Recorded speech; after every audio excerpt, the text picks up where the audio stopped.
નમસ્કાર વિદ્યાર્થી મિત્રો, હું દીપક ચૌધરી, અર્પણ વિદ્યા સંકુલ. આજે આપણે ધોરણ 8 વિષય ગુજરાતી સત્ર 2 ગદ્ય 19 સાંડ નાથ્યો, જેનો સાહિત્ય પ્રકાર છે નવલકથા ખંડ વિશે અભ્યાસ કરીશું. વિદ્યાર્થી મિત્રો, આ નવલકથા ખંડના 3 ભાગનો અભ્યાસ આપણે કરી ગયા. હવે ગદ્ય 19 સાંડ નાથ્યો ભાગ 4. વિદ્યાર્થી મિત્રો, આગળ 3 ભાગમાં આપણે અભ્યાસ કરતા જોયું કે રૈજીની પુત્રી ચંદા જે હોય છે તે ખૂબ બહાદુર હોય છે અને તેને શરત પણ લગાવી હોય છે કે એક રખડતો જે સાંડ હોય છે એને કાબૂ કરવા માટે ગામના ઘણા બધા લોકો પ્રયત્ન કરે છે, તેમ છતાં એ સફળ થઈ શકતા નથી. પરંતુ આ ચંદાએ એની બહાદુરી અને અભિમાન અને ગર્વપૂર્વક, એના પિતાનું જે અભિમાન અને ગર્વ હતો એવા જ અભિમાન અને ગર્વ સાથે એણે આ સાંઢને, આખલાને કાબૂ કરવા માટેની શરત લગાવી હતી. અને એ શરત પૂર્ણ કરવા માટે તે એક દિવસ તૈયાર થાય છે અને પછી તે એ સાંઢની પાસે, એ આખલાની પાસે જાય છે અને પંપાળે છે, એને એ હાથ ફેરવે છે, વહાલ કરે છે. ત્યારે એવું લાગે છે કે જાણે આખલા ઉપર એને ત્રાટક, આપણે આગળ જોયું કે એક પ્રકારની હઠયોગની ક્રિયા, કે એની આંખમાં આંખ પરોવી અને હઠયોગની ક્રિયા, જાણે કે એણે મોહિત કરી દીધો હોય આખલાને, એવું અહીંયા લાગી રહ્યું હતું. હવે આગળ ચંદા નીચે બેઠી પાળેલા પશુ આગળ માલિક બેસે તેમ અને એટલી જ હિંમતથી તેના કપાળમાં આંખ ઉપર હાથ ફેરવી તેની સાથે ઘેલ કરવા લાગી. તો અહીંયા ચંદા એટલી જ બહાદુર હતી અને જાણે કે એ પાળેલા પશુ આગળ માલિક બેસે, જાણે કે પોતાનું પાલતું પશુ હોય એની આગળ માલિક બેસે તેવી રીતે એટલી હિંમતથી તે કપાળમાં આંખ પર હાથ ફેરવી અને એ ઘેલ કરવા લાગી. અહીંયા ઘેલ કરવા એટલે વહાલ કરવા. તો એ ઘેલ કરવા લાગી, વહાલ કરવા લાગી. રૂઢિપ્રયોગ છે ઘેલ કરવા એટલે લાડ કરવા કે વહાલ કરવા. તો એ વહાલ કરવા લાગી. એ કોમળા હાથનો સ્પર્શ સતત ચાલુ રાખવા ઊંચી ડોક જમીન ઉપર નાખીને નિરાંતે સૂતો. તો અહીંયા જે કુમળા હાથનો જે સ્પર્શ હતો એ સ્પર્શને સતત ચાલુ રાખવા આ સાંઢને સારું લાગતું હતું, એટલા માટે તે આ સ્પર્શને સતત ચાલુ રાખવા માટે જે ઊંચી ડોક હતી એ ડોક એને શું કર્યું, જમીન ઉપર નાખી અને નિરાંતે સૂતો હતો. નિરાંતે આરામથી એ સૂતો હતો. ચંદાનો રહ્યો સહ્યો ભય જતો રહ્યો. તેણે માથે હાથ પગે ફેરવતા, અહીંયા શું કે એ ચંદા, એનો ભય થોડોક એનામાં ભય હતો, એ ભય પણ અહીંયા જતો રહ્યો. અને હવે તેણે માથે પગે હાથ ફેરવતા ચારેય પગ વારાફરતી ઊંચા કરીને જોયા અને એને માથા ઉપર, એના પગ પર અને એના હાથ પર એ હાથ ફેરવતા, એના માથે અને પગે હાથ ફેરવતા ચારેય પગ વારાફરતી ઊંચા કરી અને જોયા. આટલો ગરીબ, હવે એને આશ્ચર્ય થયું કે આટલો ગરીબ, આટલો શાંત. ચંદાને દયા આવી, પણ વધતો વિજય ઉગતી દયાને ઘડી ગયો. અહીંયા વધતો વિજય ઉગતી દયાને ઘડી ગયો. એ ધીમે ધીમે રહી, અથવા તો ધીમે રહી તેણે વારાફરતી બંને પગે ડહકલાનો જે ગાળો હતો એ ભેરવી દીધો. તો અહીંયા જે વધતો વિજય એ ઉગતી દયાને ઘડી ગયો. તો અહીંયા આ જે તોફાની મદમસ્ત આખલો હતો, સાંડ હતો, એ સાંડ ઉપર વિજય મેળવાનો ચંદાએ ગામના લોકો સાથે શરત લગાવી હતી એ ગર્વથી કહેતી હતી કે હું આને અંકુશમાં કરી દઈશ, એને હું ડહકલો પહેરાવી દઈશ. ત્યારે આ વધતો વિજય એની નજીક એ જીત દેખાઈ રહી હતી. એ શરત જીતવાની જે એને મહેચ્છા હતી, અંદરથી ઈચ્છા હતી, એ ઈચ્છા એને દેખાઈ રહી હતી. એટલા માટે એને આજે આખલા ઉપર દયા હતી કે આટલો ગરીબ, આટલો સાવ ગરીબ છે. એ દયા અંદરથી આવી હતી. એ દયા શું થઈ? અહીંયા જે વિજય હતો, જે જીતવાની એની મહત્વાકાંક્ષા હતી, એ જીતવાની મહત્વાકાંક્ષાએ આ દયાને ઘડી ગયું. એટલા માટે જ કહ્યું કે વધતો વિજય ઉગતી દયાને ઘડી ગયું. અને ધીમે રહી તેણે વારાફરતી બંને પગે ડહકલાનો ગાળો ભેરવી દીધો. અને બંને પગે એને ડહકલાનો જે ગાળો હતો એ ગાળો અહીંયા એણે ભેરવી દીધો, એટલે એને ભરાવી દીધો. અને પંપાળતા હસ્તનો સ્પર્શ બંધ થતાં આખલાએ આંખ ઊંચકી. અહીંયા પંપાળતા એને વહાલ કરતો જે હાથ હતો એ હસ્ત એટલે કે હાથ, એ હાથનો જે સ્પર્શ હતો એ સ્પર્શ અહીંયા બંધ થયો. ત્યારે આખલાએ આંખ ઊંચકી ચંદા ઊભી થઈ હતી. જાણે ઋષિના તપનો ભંગ કરાવી સ્વર્ગમાંથી ઉતરેલી અપ્સરા જવા તૈયાર ન હોય. આખલા તરફ દ્રષ્ટિ રાખી એ પાછા પગલે ધીમે ધીમે ખસવા લાગી. તો અહીંયા જ્યારે ચંદા એને સ્પર્શ બંધ કર્યો અને એ ઊભી થઈ, ત્યારે આખલાએ આ જે સાંડ હતો એને આંખ ઊંચકી એટલે આંખ ઉઘાડી અને જોયું. ચંદા ઊભી થઈ હતી. ચંદા ત્યાંથી ઊભી થઈ હતી અને જાણે ઋષિના તપનો ભંગ કરાવી સ્વર્ગમાંથી ઉતરેલી અપ્સરા.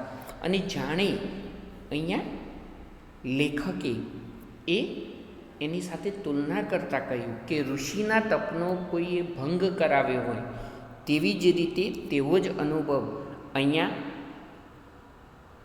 કોને થયો હતો? આખલાને. કે આખલો જાણે ઊંઘમાંથી જાગી ગયો, અથવા તો જાણે કે એ ઘેનમાં હતો, એ ઘેનમાંથી બહાર આવ્યો. કેમ કે એને સ્પર્શ બંધ થયો હતો. જે મીઠો સ્પર્શ હતો એ સ્પર્શ અહીંયા એને બંધ થયો હતો. તો જાણે ઋષિના તપનો ભંગ કરાવી અને સ્વર્ગમાંથી ઉતરેલી અપ્સરા જવા તૈયાર ના હોય. અને આ જે ચંદા હતી એ ચંદાને પણ ત્યાંથી જવા દેવી નહોતી, અથવા તો એ જવા પણ તૈયાર નહોતી.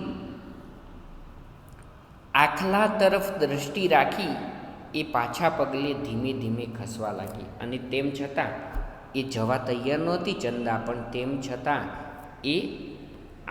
એને વિજય મેળવવો હતો. આ એની શરતનો વિજય મેળવવો હતો. એટલા માટે તે આખલા તરફ દ્રષ્ટિ એટલે એની નજર રાખી અને પાછા પગલે એટલે ધીમે ધીમે પાછા પગે એ ખસવા લાગી.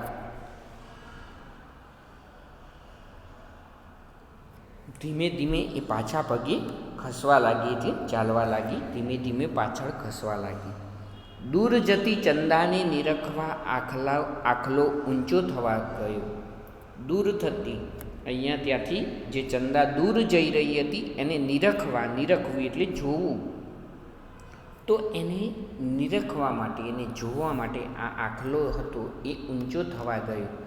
ત્યારે એણે પગના બંધન અનુભવ્યા. અને ત્યારે તેણે એના પગમાં જે ડહકલાના ગાળા પહેરાવ્યા હતા, જે ઘાડીઓ પહેરાવ્યો હતો, એ ઘાડીઓ, એ ડહકલો જે એક પ્રકારે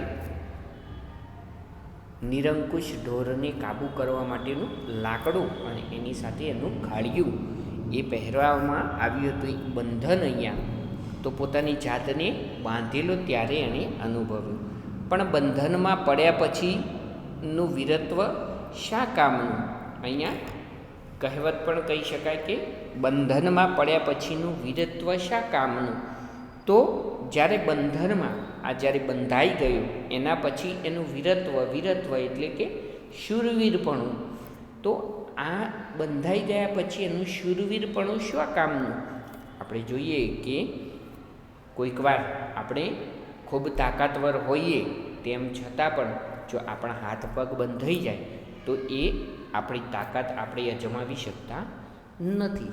એમ અહીંયા આખલાને પણ એવું જ થયું કે એના પગ હતા એ બંધાઈ ગયા, એના ગળામાં ડહકલો પહેરાવી દેવામાં આવ્યો અને એટલા જ માટે કહ્યું કે બંધનમાં પડ્યા પછી આ વીરત્વ શા કામનું? પાંજરામાં સિંહ તાડું કે તેમ એ બરાડ્યું. પાંજરામાં તાડુકવું એટલે ઘાટો પાડવો કે ગર્જના કરવી. અહીંયા તાડુકી.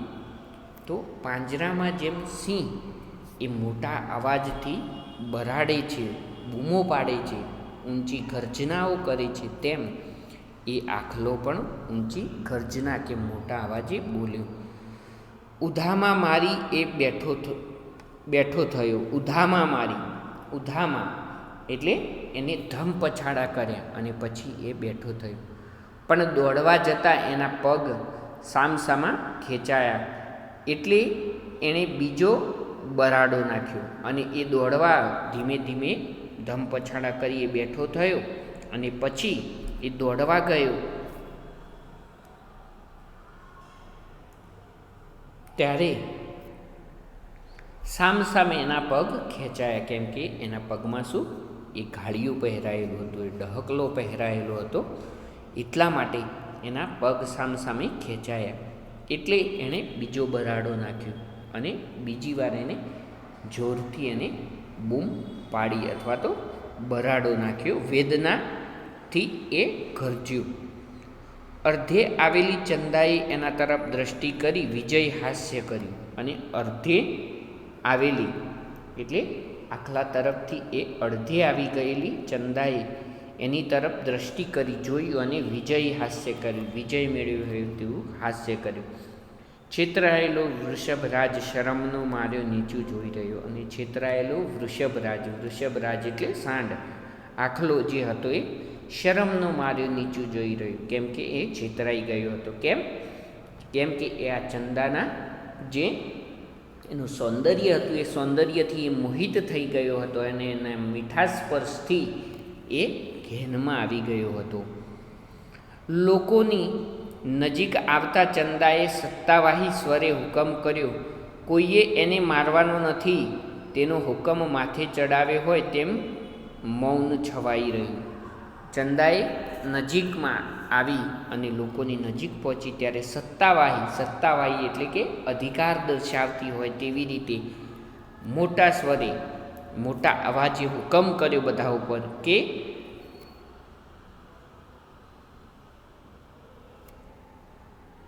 કોઈએ એને મારવાનો નથી, કોઈ એને મારશે નહીં, તેનો હુકમ બધાએ માથે ચડાવે એટલે હુકમ માન્ય રાખ્યો. હુકમ માથે ચડાવવો એટલે હુકમ માન્ય રાખવું. તો એની વાત એ માન્ય રાખી અને બધા મૌન છવાઈ ગયું એટલે બધા શાંત પડી ગયા. બેટા, પુરુષથી ન થાય તે કામ આજ તે કર્યું, રૈજી પુત્રીને ભેટી પડતા બોલ્યા. અને એના પિતાજી હતા ચંદાના રૈજી, એ બોલ્યા કે બેટા, પુરુષથી ન થાય તે કામ આજ તે કર્યું છે અને એને ભેટી પડ્યા. બાપા, આ શું બોલો છો? પુરુષથી ન બને એ કેમ મનાય? અને ચંદાએ કહ્યું કે બાપા, પિતાજી, તમે આ શું બોલો છો? પુરુષથી ન બને કેમ મનાય? પુરુષથી આ કાર્ય કેમ ન થાય? આ નજરે જોયું એ ખોટું? અમે આ નજરો સમક્ષ જોયું એ ખોટું? એવું રૈજી બોલ્યા. આટલા પુરુષોમાંથી કોઈની હિંમત ન ચાલી. રૈજીએ ચારે બાજુ ઊભેલા પુરુષ સમુદાય તરફ નજર કરતાં કહ્યું. તો આ જે પુરુષોનો સમુદાય હતો, ટોળું હતું, એના તરફ નજર કરતાં રૈજીએ કહ્યું કે આટલા બધા પુરુષોમાંથી કોઈની હિંમત ન ચાલી અને કહ્યું, તમે પુરુષ દેખાતા હો તો હું તો કોઈને પુરુષ દેખતી નથી. તમે પુરુષ દેખતા હો તો તમે પુરુષ દેખતા, તળપદો શબ્દ છે, દેખતા એટલે તમે જોતા હો. તમે બધાને પુરુષ જોતા હશો પણ હું કોઈને પુરુષ જોતી નથી, એવું ચંદાએ કટાક્ષમાં કહ્યું. એનો કટાક્ષ સાંભળી દરેકે ભોયમાં પેસી જવાનું મન થયું. ભોયમાં પેસી જવું રૂઢિપ્રયોગ છે. તો શરમ આવવું કે લાજવું. તો બધાને એ પુરુષોની શરમ અને લાજ આવવા લાગી, કારણ કે જે કાર્ય પુરુષોએ કરવાનું હતું એ એક સ્ત્રીએ કર્યું હતું અને એક છોકરીએ કર્યું હતું. એટલા માટે પણ આ કટાક્ષ ફરીથી એણે કોઈ વખત ઉચ્ચાર્યો નહીં, પરંતુ આ કટાક્ષ એ ફરીથી એણે બોલ્યો નહીં. ફરતા ગામડામાં એ વાત જોતામાં પ્રસરી ગઈ ને તેમની નાતમાં તો એ રામાયણ મહાભારતની કથા થઈ પડી. અને થોડીક જ ક્ષણોમાં, થોડીક જ વારમાં આ સમાચાર કે ચંદાએ આ હરાયા અથવા તો નિરંકુશ આખલાને એ કાબૂમાં કરીને એને ડહકલો ઘાડીઓ પહેરાવી દીધો છે, એ વાત બધા ગામડાઓમાં જોતામાં પ્રસરી ગઈ એટલે ફેલાઈ ગઈ. અને એમની નાતમાં તો આ રામાયણ મહાભારતની કથા થઈ પડી. અને એમની નાતમાં, એમના સમાજમાં તો જાણે કે આ રામાયણ અને મહાભારતની કથા હોય એવી કથા થઈ પડી. તો સરસ મજાનું આ નવલકથા જે જન્મ ટીપ છે એનામાંથી એક અંશ ઈશ્વર પેટલીકરે અહીંયા આપણને આપ્યો. અને ખૂબ સરસ એ બહાદુરીનો પ્રસંગનું વર્ણન અહીંયા લેખકે કરેલું છે.